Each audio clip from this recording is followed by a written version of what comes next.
Hello guys, আজকে বেরিয়ে পড়েছি ময়নাগুড়ি বিডিও অফিসে। অনেকদিন থেকে পড়ে থাকা একটা সমস্যার সমাধান করতেই আজকের এই যাত্রা। টোটোতেই যেতে হবে, তাই রাস্তার মোড়ে দাঁড়িয়ে আছি, কিন্তু কোনো টোটোই দেখতে পাচ্ছি না। এদিকে পাশে এই ডগি ভাইটা কি যে খুঁজছে সেটা ওই জানে। অবশেষে একটা টোটো দেখতে পেয়ে আমার মনটা জাস্ট ওয়া হয়ে গেল। টোটোতে যেতে যেতে দেখলাম হনুমানজি আর বাবা বিশ্বকর্মাও আছেন সাথে। ময়নাগুড়ি পৌঁছে হঠাৎ মনে পড়লো প্রয়োজনীয় কাগজের জেরক্স তো করাই হয়নি, তাই আগে দোকান থেকে সেগুলো জেরক্স করে নিলাম। এরপর টোটোটা আমাকে নামিয়ে দিল বিডিও অফিসের সামনে, তবে রাস্তার উল্টো দিকে। এই রাস্তা এতটাই ব্যস্ত যে পার হতে কিছুক্ষণ অপেক্ষা করতেই হলো। অফিসে ঢুকে বুঝলাম কোন কাজ কোথায় হয় সেটা খুঁজে বের করাই যেন একটা পরীক্ষা। এদিক ওদিক ঘুরে অবশেষে সঠিক রুমটা পেলাম, কিন্তু সেখানে গিয়ে দেখি প্রচন্ড ভিড়। ভেতরের দৃশ্য রেকর্ড করতে পারিনি, তবে কি অভিজ্ঞতা হলো সেটা আপনাদের বলি। চেয়ারে তিনজন কর্মী বসেছিলেন, তাদের মধ্যে একজন মোবাইলে রিল দেখছিলেন, আর বাকি দুজন নিজেদের মধ্যে গল্পে এতটাই ব্যস্ত ছিলেন যে দু তিনবার জিজ্ঞাসা করার পরেও কোনো উত্তরই পেলাম না। আর এদিকে সাধারণ মানুষ দাঁড়িয়ে অপেক্ষা করছে কবে গল্প শেষ হবে আর কবে তাদের কাজের কথা শোনা হবে। অনেকবার বলার পর অবশেষে আমার কথা শোনা হলো। জানালেন আমাকে নাকি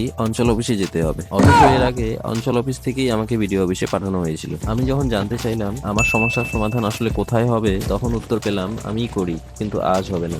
তারপর একটু ভেবে এমন ভাবে প্রায় 20 দিন পরে একটা তারিখ দিলেন যেন আদালতে পরবর্তী শুনানির দিন ঘোষণা করা হচ্ছে। বললেন তারপর এসে যোগাযোগ করবেন। এই ধরনের অভিজ্ঞতা সত্যি সাধারণ মানুষের জন্য হতাশাজনক। তবে একটা কথা অবশ্যই বলবো, সব সরকারি কর্মচারী এক নন। অনেকেই নিষ্ঠার সঙ্গেই দায়িত্ব পালন করেন, কিন্তু কয়েকজনের এমন আচরণ পুরো ব্যবস্থার ভাবমূর্তিকেই প্রশ্নের মুখে ফেলে দেয়। যাই হোক, এটাই ছিল আজকের ছোট্ট ব্লগ। আপনাদেরও যদি সরকারি অফিসে এমন কোনো অভিজ্ঞতা থেকে থাকে তাহলে কমেন্টে অবশ্যই শেয়ার করবেন। ভিডিওটা ভালো লাগলে একটা লাইক আর সাবস্ক্রাইব করতে ভুলবেন না। দেখা হবে পরের ব্লগে। বাই।